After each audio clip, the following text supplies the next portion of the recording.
Entering the Week 14 slate, we saw the paid actor Baker Mayfield write his own Hollywood story. 2 days off the plane, he has managed to throw more touchdown passes than Russell Wilson did all of last week. In a main slate that's highlighted by the Vikings-Lions, where Jared Goff is the chalk. How we will maneuver through this slate is going to be discussed tonight here on the main menu of the DFS Deli. Broncos country, it can't get any worse, right?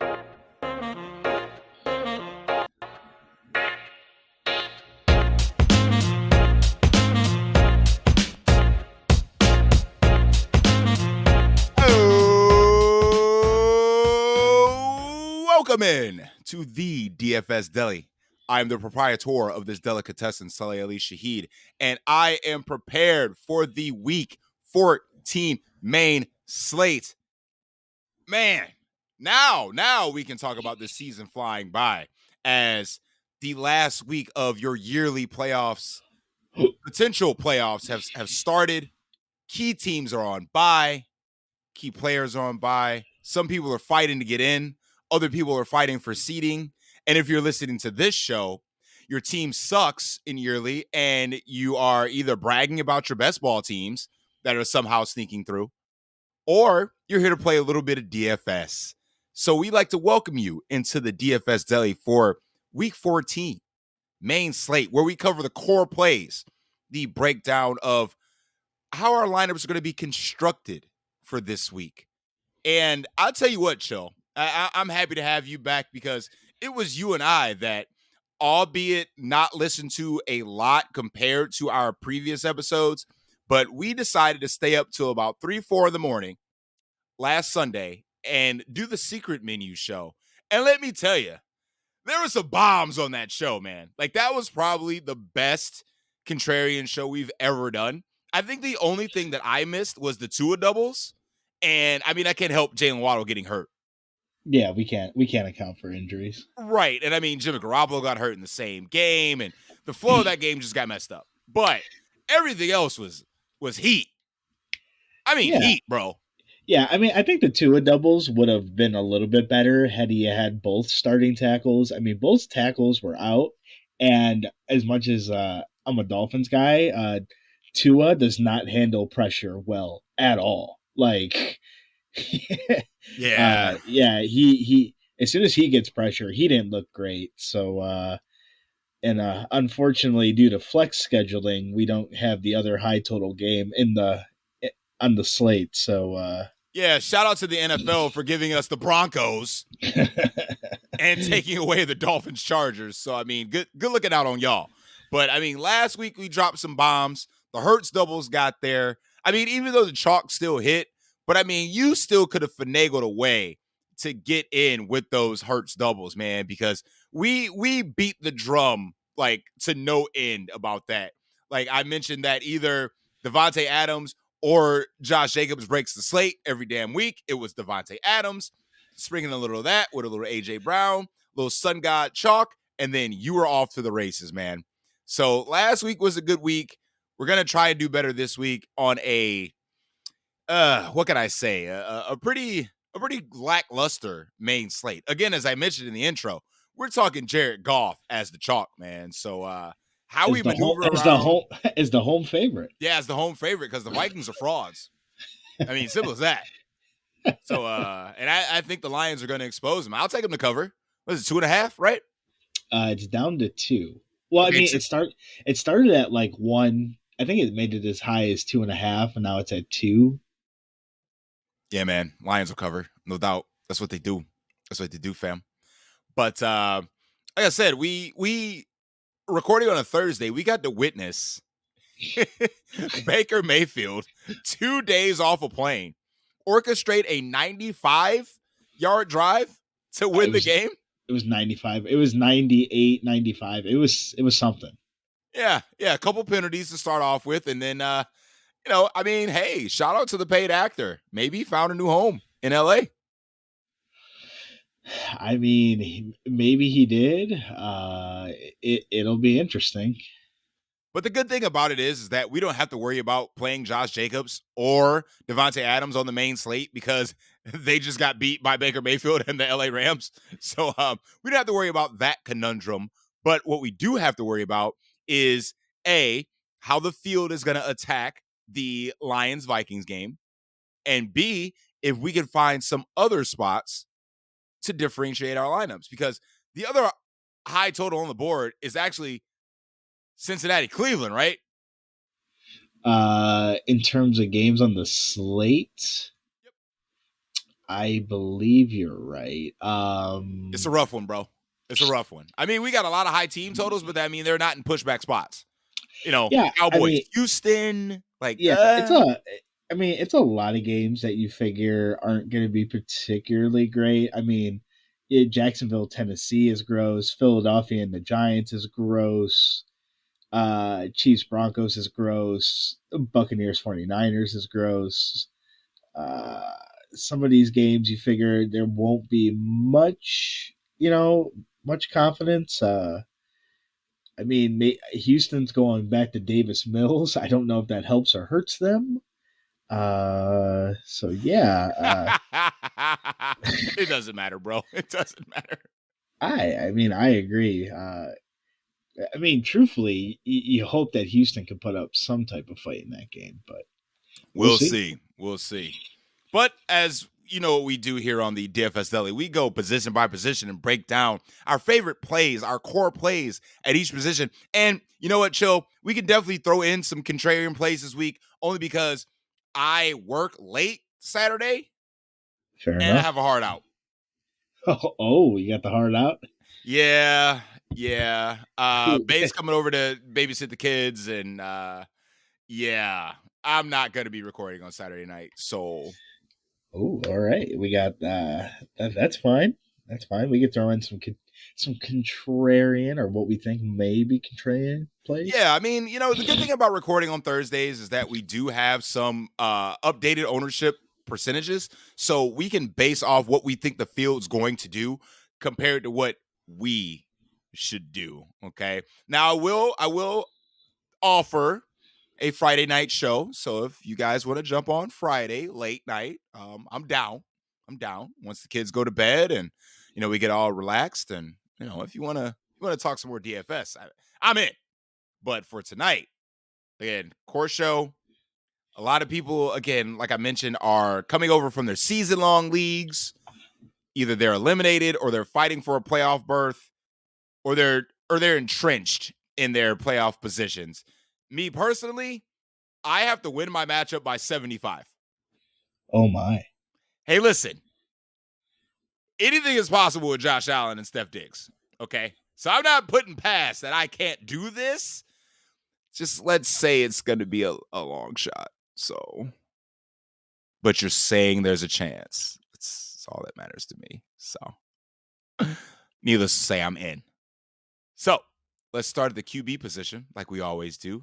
And I don't know what you're seeing, Chill, but I'm seeing 5 different quarterbacks kind of separating themselves from the field. So, let me break it down to you like a fraction. All right, what do So, you got? Kirk Cousins, Jared Goff, Joe Burrow, the Hurt Business, and Joshua Patrick Allen seem to be separating themselves from the field. From a lower's perspective, just below the 10% threshold, looks like Dakota in a plus matchup versus Houston. You can do pretty much anything you want to Houston, unless your name is Deshaun Watson, when you're actually not good and you sucked against Houston because he's a bad quarterback, and I don't care what anybody says. And then Patrick Mahomes, who has the daunting task, fresh off a loss, going into Denver. So this could be a spot where you get Patrick Mahomes at lower ownership, but this matchup may not offer the upside, the tournament-winning upside that we want. So are you sticking with these core 5 quarterbacks, or are you looking to see, go somewhere else? So tell me about if you're going to be playing like these top 5 projected ownership percentage guys. Yeah, I mean, let's look at. We'll get into the chalk game first, which is that Minnesota Detroit game. Obviously, even on FanDuel too, Jared Goff is really cheap. on both sites. He's having a really good season. Like it was a crazy stat. So like PFF came out with their grades today, and they graded this dude as the 28th best quarterback. Like I don't know what PFF uses to grade on their scales, but it's wrong. Jared Uh, Goff has been pretty damn good, man. there ain't no way Jared Goff is the 28th best quarterback in the league. Like, I'm sorry. They had like PJ Walker ahead of him. They had Mitch Trubisky ahead of him. Like, and to put it to you in the same light, like Andy Dalton was ranked fifth. Okay, Dude, PFF, have they been sipping on that syrup? I mean, like what? PFF is on some crack. But obviously, I think Burrow and Cousins, I think are going to be super popular. Obviously, so I have Goff, Burrow, and Cousins is the three most popular quarterbacks this week. Um, which I mean, it makes a lot of sense. You got Burrows at home against the Browns. He does average about 300 yards passing against the Browns. He does have a great record against them, but he does put up some numbers. And then obviously the high total game between Goff and Cousins, both coming in at really solid prices to build around. The stacking options are pretty simple with both. Both are candidates for a double stack. You figure it should be a high scoring game. Actually, one quarterback I'll really love this week, if the running back stays out, is Gino. Like if Thank G, you. if Thank Gino's you. if Gino's ownership is going to stay this low and Ken Walker the third is out, like I don't see why you just don't fire up Geno Smith because they're not going to really run the ball here, and Carolina's not that great, and this is in Seattle. Um, and Gino's pretty cheap. But well, I mean on FanDuel he's not overly expensive, but um, and I mean, you just double stack Geno here. Like he's a pretty good double stack candidate. So I really like Geno Smith here. I mean, If with you're Gino, you can kind of pick the entire Seattle offense, in my opinion. So whoever's going to play running back, plus Gino, plus either DK Metcalf or Lockett. I mean, the man don't throw anywhere else. right, I mean, you could even go, even if you wanted to go Lockett with Fant, or like if you wanted to pair one of the wide receivers up with Fant, that's fine too.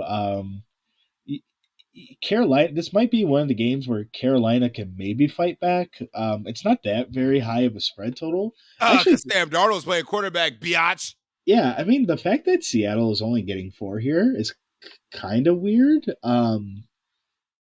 You think that would be higher because Carol, but I mean, in terms of DFS, that's intriguing. I mean, if you're looking for if you're looking for a punt, um, the only thing like that concerns me with Trevor Lawrence is injury.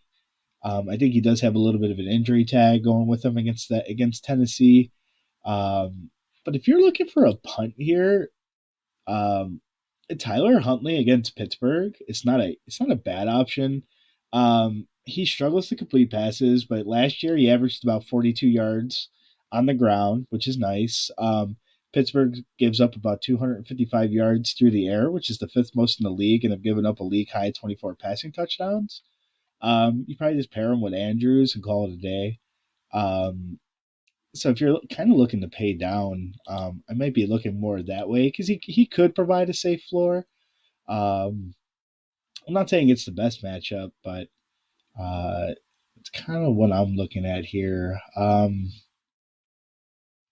I don't in terms of these higher price quarterbacks. I don't know if I'm going to go towards Jalen Hurts this week because like the way to beat the Giants is on the ground, and Philadelphia's pretty smart. Like they came out last week and had no intention of running the ball, like no intention at all. I mean, Like that's what you do to beat Tennessee. You go through the air, and that's exactly what they did. right, so like I give their coaching staff a lot of credit here. So I like. Do I think they just come out and run the ball 30 times with Sanders and Gamewell and whatever slew of running backs they got there? I think it's possible. And then probably the other than Gino, I think Dak Prescott is also super intriguing because, like you said, you should be able to do whatever you want against Houston. And if everybody's going to go towards a Dallas running back, it might be a good way just to get contrarian. Yeah, I mean, Dakota creates a really good leverage spot here. I 100% agree, but let me go ahead and cross off some people for from what I'm seeing. Okay, so Josh Allen's upside is kind of capped, right? Because the Jets play the pass very, very well. It's what they do. They have two elite cornerbacks, even though Buffalo does have two elite receivers, but at the same time, it's more so not, well, Gabe Davis is kind of getting there, but we know they got Steph Diggs. In the first matchup, we saw that Diggs got there, but it was Gabe Davis was the one that got shut down. I just don't know if Mike White and this Jets offense can create enough pushback to have this be a high scoring game. So, albeit Josh Allen can break slates whenever he wants, we haven't seen that over the past 3 to 4 to 5 weeks. And I mean, his price is still up there with the likes of, Patrick Mahomes and Jalen Hurts or whatnot. And I think that we could get a little different and pay down. I will always be an advocate of Josh Allen, but I don't think this is the spot. And as you alluded to with Jalen Hurts, it's the same thing. The Eagles want to beat you the easiest way possible. So if it's running the ball, they're going to run the ball. If it's passing the ball, they're going to pass the ball. Tennessee is stout against the run. They passed all game. The week before, Green Bay is weak against the run. All they did was run. This week, the Giants, same thing. All they're going to do is run, especially on the road. So those Hurts doubles are probably out of the question because the Slim Reaper and A.J. Brown's upside is capped. We know with the Joe Burrow thing is that Stefanski has absolutely wrecked Zach Taylor in their past 5 to 6 matchups. So I don't know if we can see a blow-up spot for Joe Burrow. I'm going to stick close to the vest. I know it's chalky. I 100% agree. But the best quarterback on this slate is Jared Goff. I'm sorry to say, at home against Minnesota, this Minnesota secondary gives up points in droves, absolute droves. Like Mike White should have gotten there last week. If it wasn't for a drop at the end of at one of their game closing drives by Braxton Berrios in the end zone, Mike White would have got there. Garrett Wilson absolutely murked these cats. You saw what Garrett Wilson did. What is the Sun God going to do to these guys? Okay. We know this dude has almost a 30% target share. I don't care if the Sun God is the chalk. I'm bringing him with him. And he's still underpriced. On DraftKings, Fanduel don't play that shit. Yeah, I mean, on DraftKings, for the type of volume he's getting, he's underpriced. So, like, even if I haven't looked at wide receivers yet, so I assume he's going to be the cream of the crop in terms of ownership. Oh, yeah, baby. So, it's kind of like how Devontae Adams was to an extent with, like, Green Bay. It's like, do you want to fade, like, the 20-point upside? It's risky. I tried to do that last week. I was winning 20,000 up until the fourth quarter, and then the Sun God caught that last touchdown. I mean, and first of all, God bless Detroit. I didn't think they would keep throwing the ball for as high up as they were, but I was wrong. Yeah, they wanted to put the hurt on those boys last week, and they did. And again, that's one of the nuggets that y'all might have missed on the Contrarian Show. That's why you have to download and put us in your pocket for the DFS Deli, because I literally came out and said Detroit is going to boat race Jacksonville in this matchup. It won't be close. And they beat that ass. Simple as that. So I don't know, man. I'm with you on this one. Like I said, my quarterback list is going to be very, very short this week. I love your Geno Smith call. I'm 100% with you. I'm in on Jared Goff. I can't go Kirk Cousins route only because he still has yet to throw over 2 touchdowns in a game. That's his cap. I'm good. Hard pass. How do you feel about Brock Purdy? Big Dick Brock? Bro, not against Tampa. I mean, I understand Tampa's defense is better than Miami's, but like his stacking options are going to be really cheap. And I mean, like, and Shanahan let this dude throw 37 times. Like, he didn't look. I watched the game. I watched him absolutely tear up my Dolphins. And, like, listen, I understand. Like, it's Tampa, and I believe this game is in Tampa. Yes. but like you compare him with McCaffrey and Kittle, and like it's very affordable. I'm sorry, it's at home. It's in San Fran. Is it really? Yeah. Well, that becomes more intriguing. Like I said, like if you're looking to punt, like I think I would take Purdy over Mike White. I think Dude, Buffalo's been kind of sus though, man. you're not wrong, but they are coming off the mini bye, and like I understand they lost Von Miller.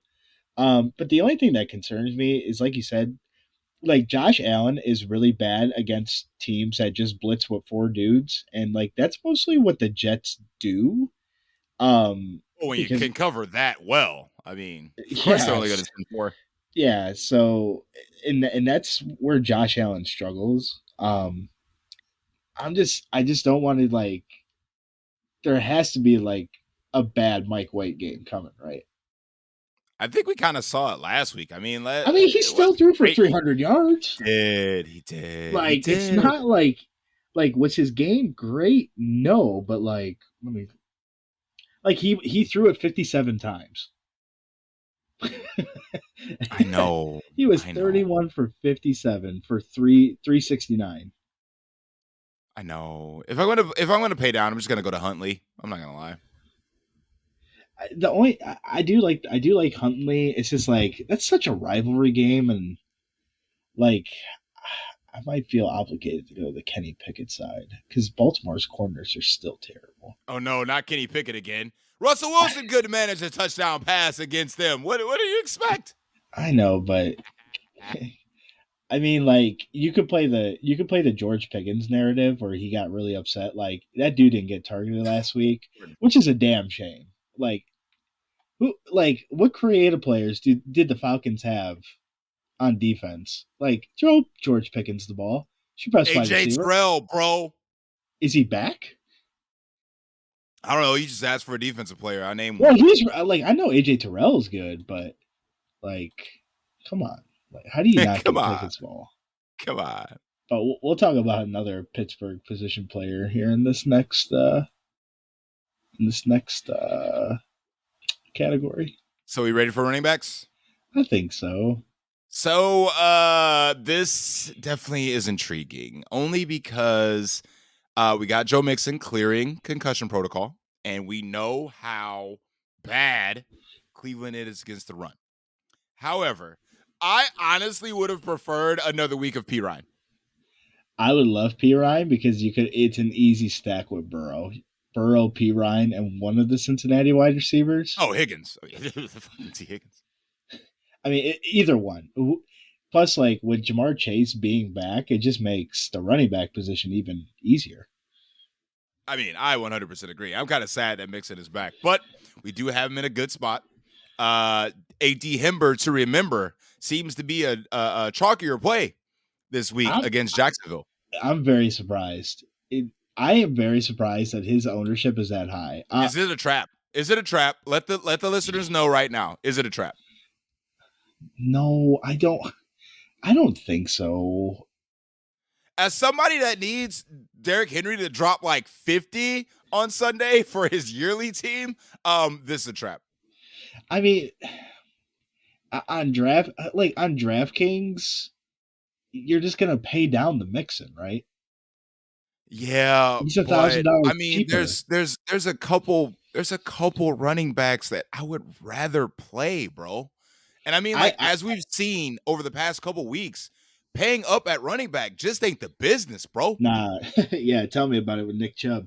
If Nick Chubb does anything last week, I survived the Sun God and I still mean, won. he should have, but Deshaun Watson is so bad that they couldn't freaking move the ball. So sorry. Nick Chubb, I don't even want to talk about it. I can't even complain because like Brian Robinson Jr. did enough. Chili. Yeah. You know who you should have played?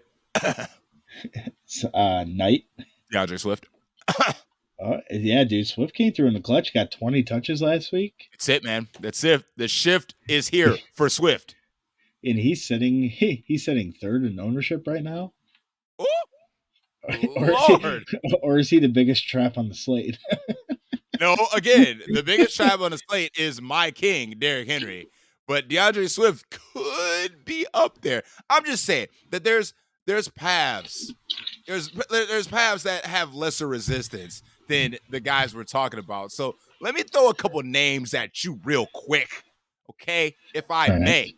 All right. Can I do that for your boy? I'm in. I'm in there. Miles Sanders against the Giants. Yeah, I Again, could. the way to go at these guys is on the ground. We saw in the Green Bay game that it's going to be Hurts running, Miles Sanders running. If they don't have to pass, they won't. Simple as that. So you look at the price of Miles Sanders and the ownership. I mean, it's right there written on the wall. This guy could break out. So this could be a game for Miles Sanders. I know this, it's core plays, but again, we got to mix in a little contrarian here just in case we don't record. So, and then can I interest you in Deontay Foreman? It's off the injury report. Yeah, I could get behind that if I play Geno. Yeah, I'm saying. I mean, it makes it easy run back. I mean, Absolutely. we saw what Cam Akers did to these dudes. Oh yeah, I could get behind Donta Foreman for sure. Give me some Deontay Foreman, man. Less ownership, a little cheaper. I like these two guys. I mean, I also like. I think that especially on DraftKings, like, why is James Cook chalk? I have him at 9.2%. He's going to be so much higher than that. I can almost guarantee it. I haven't listened to a lot of things this week, so I don't know if he's getting talked up in the industry, but he's coming off a 20. Yeah. He's coming off 20 his season high in touches. Like, I can't. I'm not going to play him. I think if you were somebody who was doing like mass amount of lineups, then I guess sure. Like, if you want to put him in like 2 to 3% of lineups, but I just can't do it. I mean, Josh Allen occupies 86% of the Bills' touchdowns. So minus that backfield being crowded with Singletary, Naheem Hines, and himself, like, you're fighting for 14% touchdown equity. So I'm good. If I get beat by James Cook, I get beat by James Cook. I hard pass. Yeah, I'm in agreement with you there. I can't get behind it. A little more here to add to Donta Foreman. Seattle has allowed the most fantasy points to running backs over the last 5 weeks. Mm-hmm. So I think he's definitely worth a look.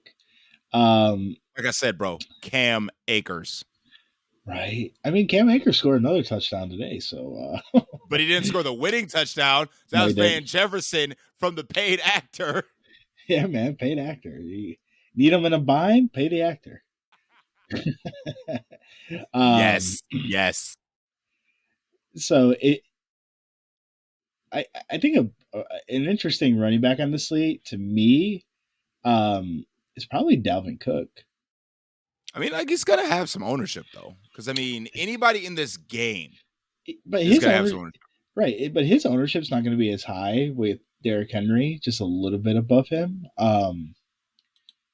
Although, like, Detroit is bad against running backs, they've allowed the third least amount of points to running backs, which is kind of weird, right? Like, they're not good, but it's like running backs aren't getting there lately. I was going to say lately only because you got to look at their last opponents. I mean, you got to look at the Jacksonville guys. They didn't get there. You got to look at the Bills guys. They didn't get there. So, I mean, it's more so that stat is kind of skewed because at the beginning of the year, that's all we wanted was running backs against Detroit.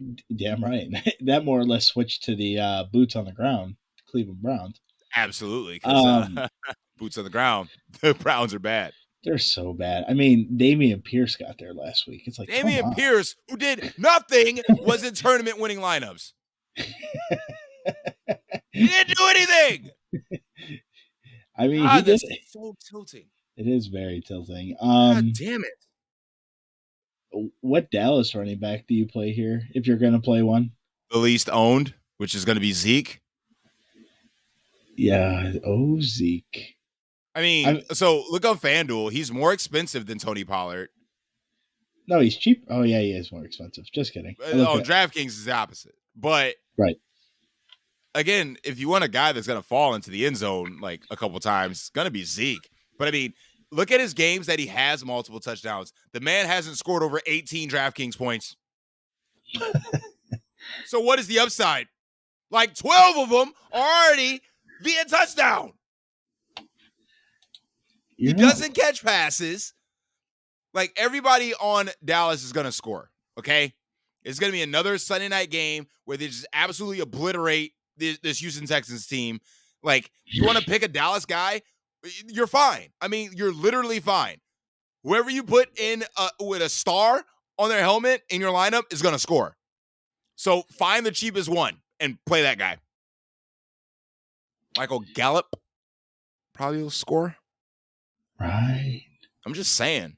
I mean, the Dallas Cowboys are going to fucking obliterate Houston on Sunday. Why do we have this on the main slate? Dude, what if Houston makes it a game? Just because, like, dude, fire up Davis Mills then. Dude, 16 points is just so much for an NFL game. This just reminds me of, like, when the Bills were, like, 20-point underdogs to Minnesota. They came out and smacked them in the mouth. I know the Bills had Josh Allen, but it was a young Josh Allen. And Josh Allen's coming out party. That was sexy. But they came out and fucking beat the brakes off of Minnesota. I mean, do you see Davis Mills beating the brakes out of the Cowboys? Well, like, a lot of people got to remember, a lot of those touchdowns in the fourth quarter was by the Dallas defense. Yeah. Like, it was a 2-point game going into the fourth quarter, and then Dallas put up 30-something. They did. So, like, yes, the Cowboys are really good, but, like, they might fuck around and find out. So, let me ask you, what are you going to do with the Seattle situation? What if Ken Walker sits? Geno doubles everywhere. You don't want one of these. You don't want one of these running backs. You don't want Travis Homer. No, but it's a committee. Like, if I was going to play a committee guy, I might as well play Pirine. Tony Jones. Like, I mean, you look at it last week. Like, he went down, and it was DJ Dallas, and it was this guy, and it was this guy. Like, it's going to be a committee. So, like, unless it's something came out of the Seattle side saying, like, this is our guy. Like, which is not going to happen. This is Pete Carroll, bro. Right. So, I mean, DJ Dallas had 10 attempts. Tony Jones had 7 attempts. And that was about it. Like, other than that, it was, we're putting this on Geno. And I don't see why Seattle doesn't do that again. So I'm probably fading that backfield if it's not Ken Walker. Hey, side note. You see my boy Jordan Mason go over 50 yards rushing? The numbers, Mason. The numbers, Mason. What do they mean? Dude, if CMC... CMC was playing slot wide receiver last week, essentially. He sure as hell was, man. He sure as hell was. Your boy was averaging 6.4 yards a carry. I'm saying, dog, give my boy Jordan Mason the fucking ball, bro. The pride of Judge Tech. I'm just saying, man. Just give him the ball. So what do you think of CMC on this slate, by the way, while we're talking the San Francisco backfield? His ownership is coming in. His ownership is smushed in a little bit, but I feel like I'd rather stay in this mid-range. I think he just makes a better DK play than he does a Fanduel play. Definitely. Like, I wouldn't play him on Fanduel. No, I wouldn't either. I wouldn't play him on Fanduel. I mean, because you still have to respect Tampa Bay's rush defense. Like, so, oh, yeah, absolutely. I mean, I don't think I would play him. I think I'd rather just stay in the mid-range, probably. Like, the only maybe high-end running back that I might think of, it would have to be Derrick Henry, right? Because, like, he's had 2 bad games in a row. Over the last 6 games against Jacksonville, as I'm reading this, He has 12 rushing touchdowns, averaging a buck 45 on the ground in 2 games with 200 rushing yards. And Jacksonville's ranked 32nd in tackling. Like I said, I saw Swift get in from the 1 yard line. Saw Jamal Williams get in from the 1 yard line. And I just saw this team kind of, this Lions team kind of rack up Jacksonville. I think that Tennessee could be in a similar spot, especially sans Treylon Burks, because he probably is not going to play with that concussion. So if they're going to lean on Derrick Henry, it's going to be this game. But again, he's also getting screens. I know, man, but if he's going to be the most popular running back on the slate, I play Derrick Henry when he's less than 10%. That's when you play Derrick Henry. Usually that is the rule. Yes, that's been the DFS rule for the past 3 years. His ownership might be more intriguing towards Saturday. I said, man, give me a guy like Miles Sanders. Give me a guy like Deonta Foreman. And pay down a little bit. I mean, we might even be able to sneak in a guy like, I don't know, Saquon Barkley against Philly. Like, Philly can be ran on. They can. He's not going to be that high owned. So I mean, I don't mind that take at all. I know this is gross, but like if you're looking for a pay down option, I don't think Najee Harris is the worst option. I mean, he's getting a lot of the workload over his last 4 games. If you take out the game where he got hurt against Indianapolis, he's had 20 rushing attempts, 20 rushing attempts, 17 rushing attempts.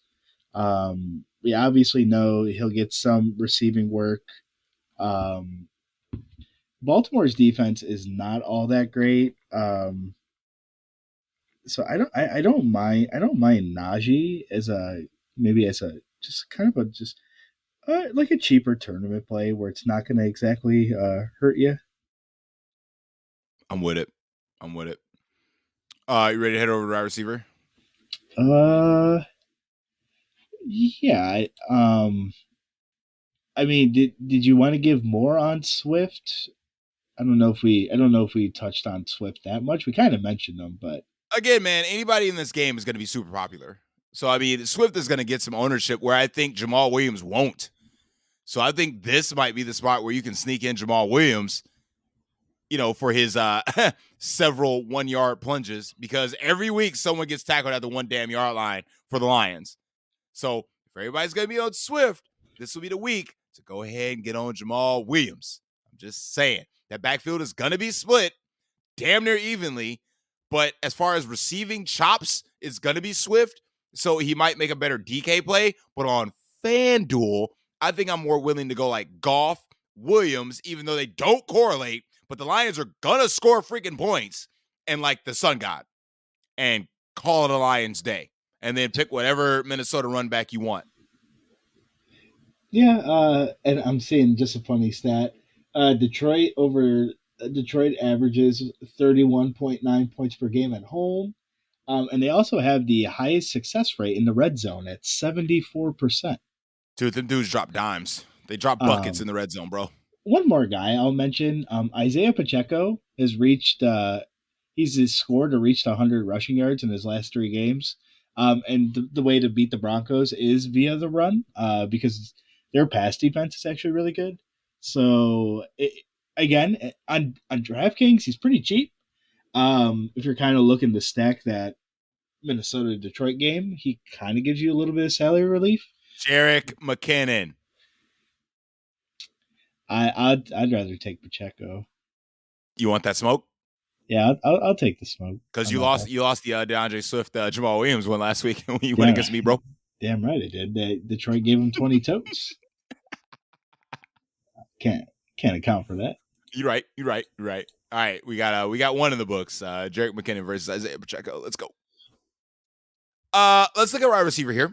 And obviously the overwhelming chalk is going to be the Sun God, and he is still underpriced on DraftKings. So I'm not going to fault anybody for eating that chalk, because normally the highest owned players at each position, I normally fade and just try and get contrarian elsewhere. The Sun God in this spot at this price, I'm sorry, is probably the lock of the slate for me. Can't even front. I would agree. Like Minnesota gives it up in droves when it comes to the wide receiver position. And even though he got tackled at the one, like what, twice last week? Maybe in the I know the one time at the very beginning of the game where Jamal Williams scored his first touchdown.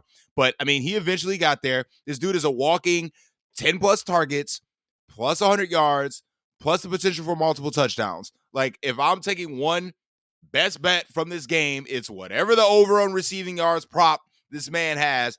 I'm taking it. It's the only chalk I'm willing to eat on the slate. And that's about it. So if we're gonna advocate one thing, this slate, go ahead and play the Sun God.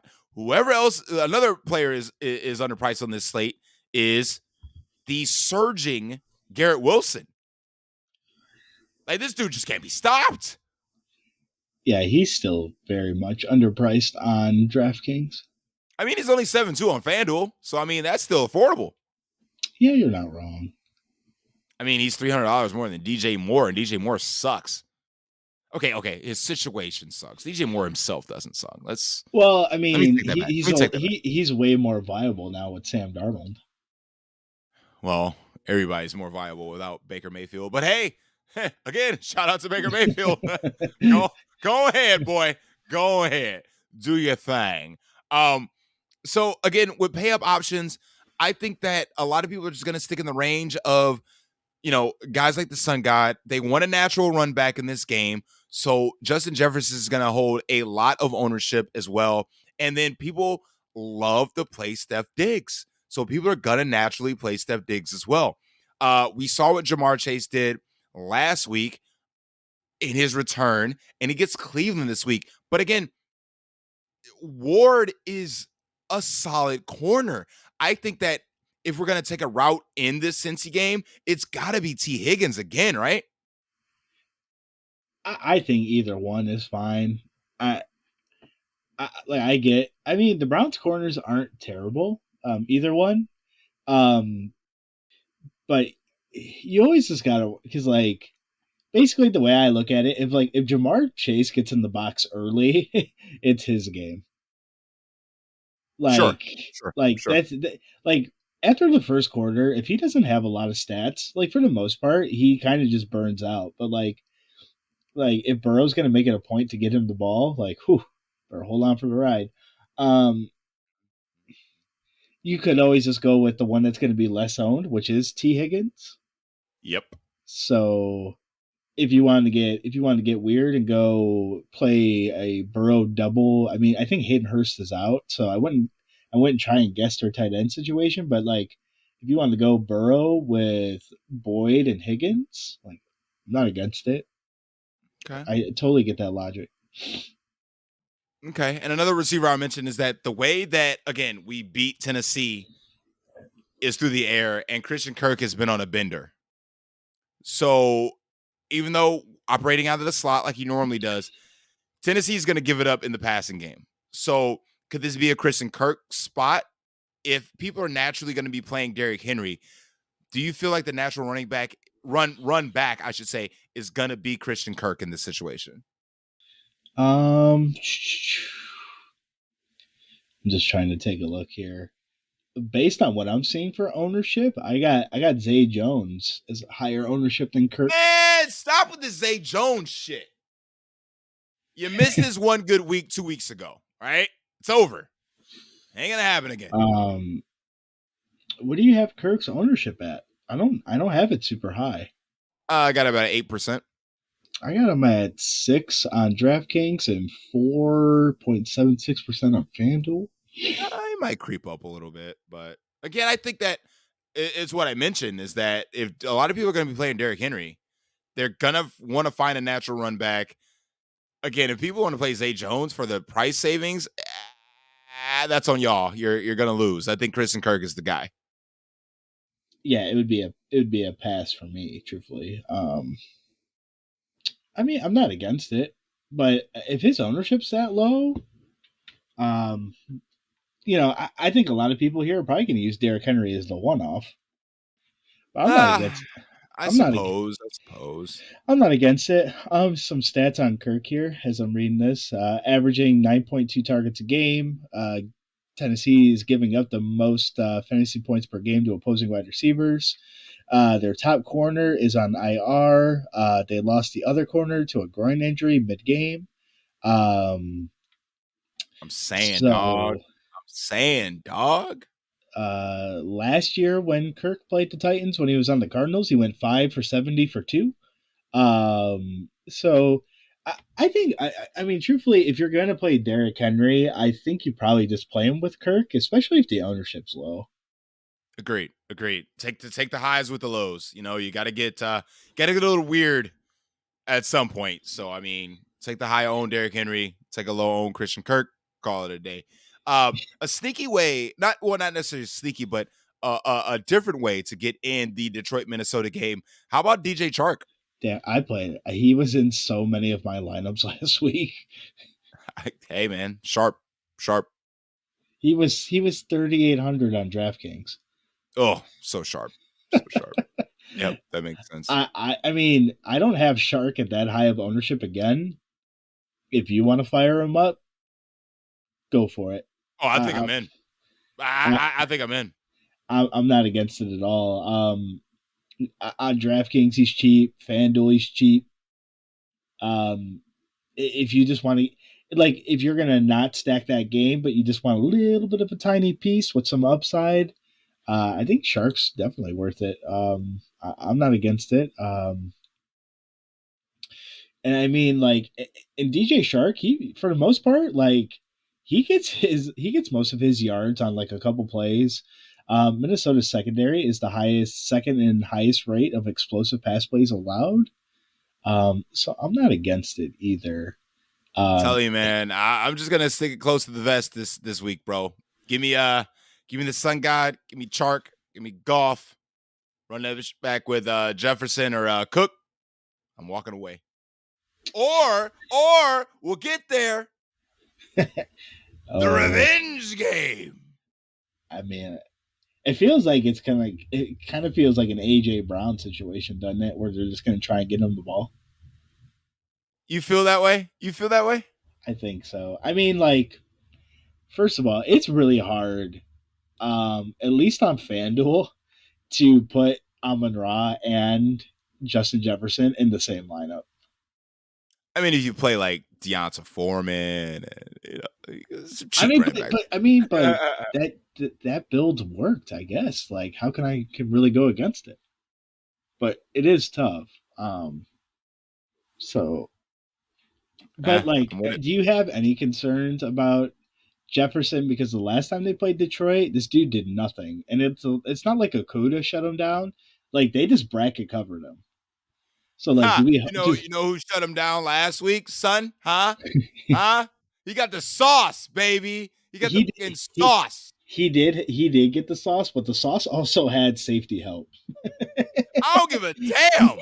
Okay, 4 for 45 and a touchdown. That's it for Justin Jefferson, bro. You got the sauce. But the last time they played Detroit, like, they gave him the Calvin Johnson treatment, where they're like, "Here's two guys, deal with it." So, I mean, could this be a spot where we just say, we'll just play Dalvin Cook and call it a day? You could. I know it's gross, but KJ Osborne, the last time they played, got 8 targets. Again, probably not for the size of fields we're playing in. Would I recommend AJ Osborne in smaller fields? But, like, he got 8 targets the last time they played. Yeah, large fields. I'm all about it. But that might be they didn't have Hawkinson, so Hawkinson might go into that. I mean, like, if you're looking to save salary relief, I don't really see how you, like. I mean, Adam Thielen's cheap. I will never play Adam Thielen. I'm gonna let you know that right now. And I get it, but, like, on DraftKings, he's 4,900. I don't care. That's fair. Large field, okay. Like, if I'm making like a couple milli teams, I could see a run back with Thielen. But if I'm playing like 100, 200, single entry, Hell no. Hell no. It ain't gonna happen, bro. Um, and I mentioned it earlier, but I will mention George Pickens. Um, but like Pickens is going to be playing. I believe he's going to be running the majority of his routes on Marcus Peters' side of the field. Marcus Peters likes to gamble a lot, from what I'm reading here, and he's given up the fifth most fantasy points per game over the last week to opposing wide receivers on the right side. Um, and there is the squeaky wheel narrative here, so if you're kind of maybe looking to dart throw here, George Pickens might be the way to go as well. I'm also looking at funny stats. You want to hear something funny? But Garrett Wilson splits with and without Zach Wilson. Go on. So this is with Zach Wilson, 7 games. Basically 5.5 targets, 45 receiving yards, 8.4 fantasy points per game. Without Zach Wilson, 11.2 targets, 94 receiving yards, 94 receiving yards per game, and he's averaging 20 points. Zach Wilson is so bad at football. Well. There we go. There we go. I mean, we got to mention the Seattle wide receivers, right? I mean, I think we already alluded to it in the quarterback section. We can just Yeah, go ahead and load up play those Geno doubles. play either one. Again, the Panthers do have a really good wide corner in J.C. Horn, who is a little bit of a bigger corner, so he might be opposed to probably going to line up on Metcalf. I'm kind of guessing with the size matchup. And their other corner, C.J. Henderson, currently stands as PFF's number 102 graded corner. He's allowed 74% catch rate in coverage and has given up touchdowns in 3 of his last 5 games. Um, and then, and not to mention that Tyler Lockett destroys zone defenses. And according to this, he's tied for number 1 at 538's metric and ability to get open. So, um, it might be the week to fire up some Tyler Lockett. And honestly, on both sides, he's quite affordable. So, if you want to play Metcalf, if you want to play DK, go for it. Um, but I think we mostly covered it. It if you're looking for some punt options, if neither Brandon Cooks or Nico Collins plays this week, Chris Moore. You don't have to convince me to play my boy Chris Moore, damn it. I mean, Chris Moore. If those wide receivers don't play, um, Houston's going to be throwing. So someone got to catch the ball. You're not wrong. You're not wrong. And the Browns are on the road, so fire up DPJ. True that. Other than that, I mean, like he does have a really injury. He does have good injury matchup too. Um, Amari Cooper might not be terrible because like the last time they played, Amari Cooper absolutely ate the soul of the Bengals, but that was at home, and we know how much Amari struggles with sleeping on the road. So home road splits are real, bro. They're real. I believe in home road splits. Exactly. All right, let's go ahead and slap tight end in the face. And as I mentioned, I'm gonna try and say this man's name as many different ways as possible, but I'll start with the correct way to say it. Thomas James Hockenson is in a revenge game, and people are going to be looking to naturally run back this game with the Minnesota side, and he fits perfectly in the golf stacks. Do you follow the chalk on TJ Duckett, James Hockenson in this matchup? Yeah, because he's the easiest option. I mean, like he's gonna get the ball. Like, I mean, and he's cheap. He's cheap on both Fanduel and Draftkings, so like he is gonna be chalky. But yeah, like it's the easiest. It's the easiest confident piece of this game. Like if you're gonna go golf, some god, Shark, Hawkinson, that's cheaper than putting in Jefferson. Mm-hmm. If you're gonna go Cousins, Cook, Hawkinson with the Sun God, like he's just very easy to fit in, and probably rightfully so. So Terrence Johnson Hawkinson is your preferred tight end this week, or are you looking for somewhere else? What about Travis Kelce, who's obviously always an option, I or with the Huntley splits, Mark Andrews? Huh? I would probably play Mark Andrews because Mark Andrews' ownership is way too low. Maybe rightfully so, but like They don't understand the Huntley splits. That's the thing. like He hyper targets Mark Andrews, bro. Like either he runs or it's Mark Andrews, man. yeah. Are you gonna play the chalk Dulcich I'm not playing fucking Greg Dulcich, bro. 8 targets last week? That was literally the only player that he targeted last I week. mean, I think the entire Broncos wide receiver core, they all hung out and played games and all got sick together, or maybe their kids go to the same daycare. I don't know, but like everybody was sick on that team. Yeah, I know what herd immunity is, bro. I have two kids. All right. um, I get it. so I, so I'm very surprised. Like one tight end, I looked even before the week started. You gonna play the Tennessee tight end? I can't. Chigozium Okonwu. I'm I'm, good. dude, on both sites, he's cheap. Um, he's coming off back-to-back weeks of 5 targets. Can I tell you I don't give a damn? I'm not playing Chalky Chig. Okay, it ain't gonna happen. I mean, he's I'd he's rather not. play Tyler Conklin. I mean, like unless you're gonna play like Austin Hooper, Nah, fam. I'd rather play. I mean, if Traylon Burks is out, like he's like almost one of their best wide receivers. And you figure if they're going to be running it with Derrick Henry, both tight ends are going to be in there. I'm not playing Austin Hooper. I'm not playing I'm not Chig. saying I'm I'm not not saying playing Chig. Okay, okay. it ain't gonna happen. Hey, I'm just saying he played more snaps than Hooper and the other guy.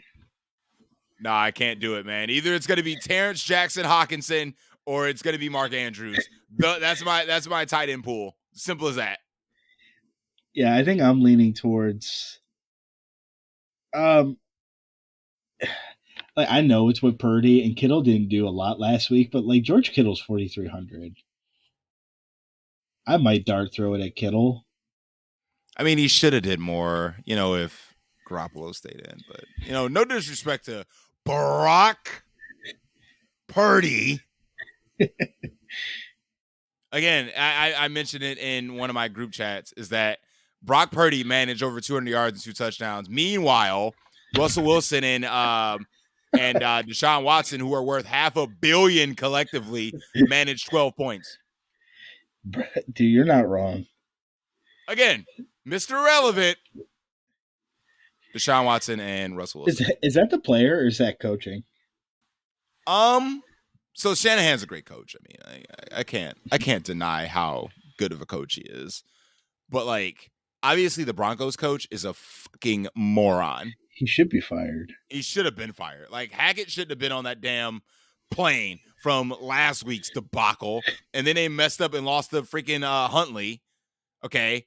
And then on the Cleveland aspect of it, I don't want to hear this bullshit about, okay, oh my God, I'm going Watson again. I'm going into a rant, okay? You should not be rusty. You are an NFL king caliber quarterback who is worth $250 million, okay?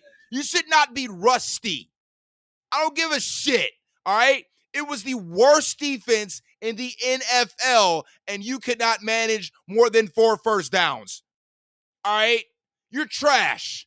Simple as that. Now, if there's no improvement from this week, you better be seriously questioning what the hell you just did. All right? So the Rams sold out, got Stafford, won a Super Bowl. They don't give a shit what happens in the future. Like, Baker Mayfield is probably their quarterback of the future. Right? Denver, you traded a backup quarterback for a backup quarterback, and you lost 4 fucking draft picks. Okay? Cleveland, you gave up the aforementioned paid actor, right? All your freaking first round picks, and then you got this guy who, again, rusty, looked every bit of rusty in this damn matchup. He looked every bit of bad in this matchup, okay? I've never seen so many underthrown balls in my life. He Like was that's spiking shit into the ground, spiking it like he was trying to stop the damn clock. Like, we're about to get into defenses here in a second, but guess what? The Bengals defense is live. You're not wrong. The Bengals defense is probably the chop. I might lock the Bengals defense. I might not use another defense. Deshaun Watson is that bad. The only reason why I wouldn't recommend contemplating playing the Bengals defense is because the Browns can actually run the ball. And if Nick Chubb gets going, it might be a wrap. But Nick Chubb does do well against the Bengals. I mean, he smashes them. He went for over 102 last matchup. But again, that was at home in front of a national stage on Monday Night Football. This is Sunday afternoon in Cincy against Deshaun Watson. Again, if he makes me eat crow, I am totally fine with that. However, I think Deshaun Watson is ass. I said it last week. He was ass. He came out and was ass. And again, it was like we looked at the ownership percentages last week, right? And it was like 8 to 10% owned on Deshaun Watson. I'm like, you got to be dumb as to play Deshaun Watson on Sunday. You have to be. And those lineups, guess what? They fucking lost. So you know what? All right. Sorry. I digress. And I apologize. I sincerely apologize to the Deshaun Watson truthers out there, because there are a lot of you. He sucks. Simple as that. I'm sorry. Sorry to break your hearts. Anyway, any other tight ends you want to mention? Noah Fant. If you're punting, probably Noah Fant. I'm with it. Oh my God, dude. Yo, I'm sorry. I just pulled up defenses for the week. And that's my fault. That's the first time I've ever seen a defense on Fanduel over 5,000. The Cowboys. The Cowboys are 5,200. I mean, they did score like 5 touchdowns last week. So yo, I might play it. I mean, we mentioned that last week to get contrarian by paying up for defense. If you would have played the Browns defense last week and scored 30, yeah, I don't know what the Cowboys scored because they weren't on the main slate, but I assume it was probably in the same realm. Dude, 5,200, bro. Holy moly! I might find room to play it. Yeah, I might. If you played the Cowboys defense on the primetime slate, they scored 20. So it's very rare when a defense scores 20 and they weren't the highest scoring defense by 10. Right. Well, that's what happens when you get a special teams return and 2 defensive returns. I mean, the Cowboys should have had 26. That last touchdown, his knee barely scraped the ground. But can you tell me why? And I understand. Hey, if everybody's going to pay up for the Cowboys defense, do you just big brain and play the Chiefs at no ownership? Oh yeah, Russell Wilson is trash, bro. That offense cannot move the ball. Is that just the biggest big brain here? I mean, they're gonna be not owned at all. And then the other if you're gonna pay down, do you pay for the Bucs defense? San Francisco is a well-oiled machine, man. I mean, I don't care who they got at I quarterback. mean, they have the best roster in the NFL. Like, I don't care what anybody wants to say. You can argue it to me. In terms from offense to defense, it's the best in the NFL. They just don't predominantly have a dominant quarterback, but like that Bucks offense is putrid. But like, Unless it's the last 2 minutes of the game where they need to win, and then Kate right. Otten just comes through, and it's Kate Otten. And then like I'll toss out the Jets defense on DraftKings to me is viable at 2,500. Dude, yes. I mean, Josh Allen turns over the ball. Period. I mean, when you're leading the league in interceptions, second. It's a lot. It's Davis Mills is back, so Josh Allen might still be in first, but Davis Mills is back to maybe try to reclaim his crown. I mean, you're not wrong. But again, as I mentioned in the last segment, the Bengals defense is live. Period. I mean, they limited Patrick Mahomes last week. They didn't turn the ball over like whatsoever, but they limited the Chiefs offense. They played well. They definitely played. They definitely played like well. if the Browns can't establish it, honestly, the Bengals defense might feast on Deshaun Watson. Like, he is that bad. Like, I can't stand Deshaun Watson so much. You know what? No, I'm doing it. I'm locking the Bengals defense. Fuck it. I don't care. That's the only defense I'm playing. Certified fresh DFS Deli take from Sully. Bengals defense. And again, this is coming. Oh wait, I'm sorry. I was gonna say coming from a Cleveland Browns fan, but according to one of my friends, I can only root for one team and be a fan. Who the fuck said that? Deshaun. I can't be a Browns fan and a Bills fan at the same time. So wait, there's no rules on fandom. Apparently there is. Fuck that guy. Hey, I'm just going with it. I'm a Bills fan. I'm a part of the Mafia. So it's going to be Bengals defeats the Browns. Deshaun Watson's going to look like ass again. Lock in the Bengals defense. So truthfully, none of us on the show are boots on the ground because, like, I can't root for the Browns. Banker can't root for the Browns, being a Minnesota fan. I mean, we're boots on the ground because we're local. Like, we live in Cleveland, so we can be boots on the ground when it comes to where we live. But fandom, I can only give Bills takes. You can only give Dolphins takes. Baker can only give Vikings takes. Dale can only give Panthers takes. Okay. I mean, yes, I put that on him. Yes, I put that on him. He's got to be depressed, man, watching his quarterback just go win a game for him. Paid actor, 2 days off the plane, Thursday night victory, bang. That's hilarious. Gotta love it. I'm looking at Baker's list. We did mention a lot of Baker's guys. That's why I didn't bring them up really. The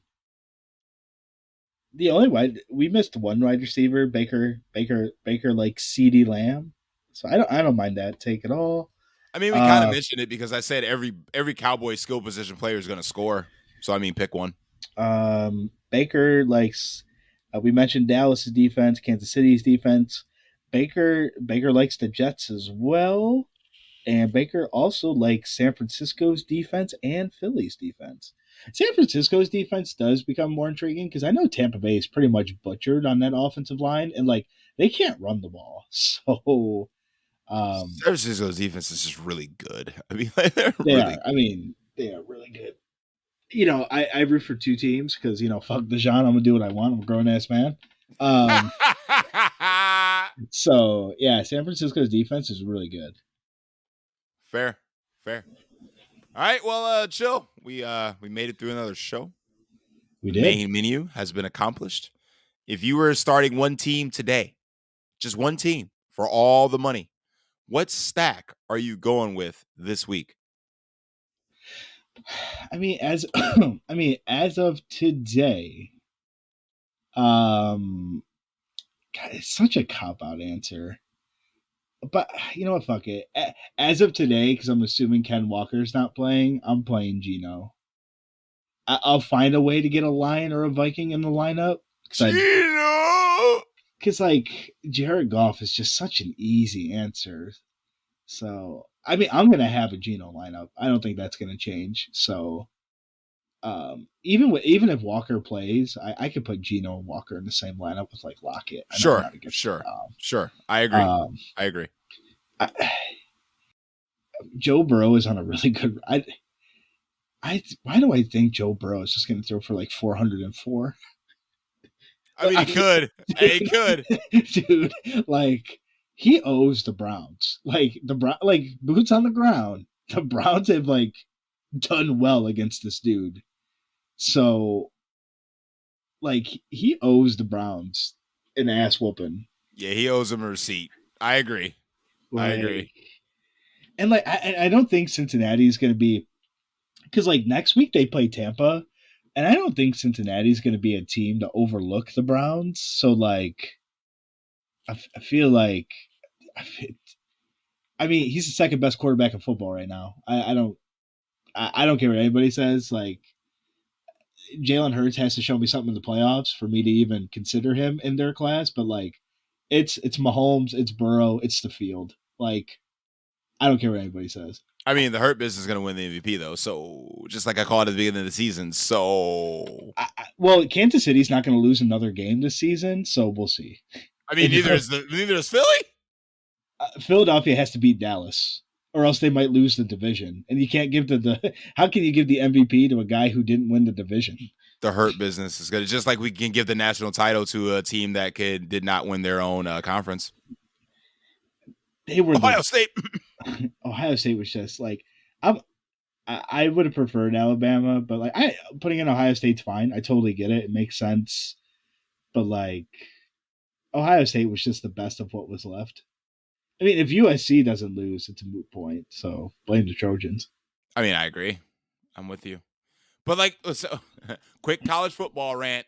If Alabama plays TCU on a neutral field, Alabama is 14.5-point favorites. And y'all put in TCU. If Alabama plays any one of those teams on a neutral field minus Georgia, I think they're favorites. Yep. I think absolutely. I think they're favorites against Michigan, but and you're talking about a guy that does know like very little about college football, and Alabama should have got in over TCU. I mean, the only counter argument to that is like Alabama was favorites against LSU and Tennessee, and they lost. I get it. Both were really good games, but I mean, the playoffs expanding, so this is this. And now we're just going to argue about the 13th and 14th best team in football. Yeah, I'm with you. I'm with you. If I was starting a lineup today, I'm sorry. I'm just got to eat the chalk and play Jared Goff. Jared Goff, the Sun God, and Terrence Jackson Hawkinson. And then run it back, with either Dalvin Cook or Jay Jetta. It's probably going to be Dalvin Cook for me. Definitely not Adam Thielen. It's just going to be one of those two. And then, yeah, man, the revenge game matters, bro. The revenge game matters. So I think I agree. Yeah, I think we're here. I think we know what to do this week here on the slate. Hopefully we can run a contrarian show tomorrow. If not, we wish you all the best of luck in your week 14 matchups. For those of you that are fighting for playoff spots in your yearly leagues, good luck. If you just happen to lose and having to come to these DFS streets, join us because there's plenty of money to make and there's plenty of time left in this season. Once again, my biggest wins didn't come until like week 14, 15, 16, 17. So we got a lot of analysis. We got a lot of breakdowns going. And this is the time to jump in these DFS streets. Get it on the DFS Deli. Listen to us. Follow us. Join us. Download us. Put us in your pocket, man. Don't forget to do that on the way out. And chill. I think you know what to do, man. Fuck, I'm going for a smoke break. well, fuck. I'm kidding. I got the buckets. I appreciate that because I was about to get real confused because I don't even know where the damn water comes from for the mop buckets. So I know how to break down the grill. You gotta jiggle the faucet. That makes a lot of sense. I'm the owner of the delicatessen. I'd be damned if I know the cleaning duties. So I mean, we've been short staffed, man. It's a lot, I know. I completely agree. Being short-staffed has been a little weird, but that's okay. We get it done. We make it happen, and like I said, we go ahead and close up that shop. And as always, we'll see you all at the top. Thanks for listening.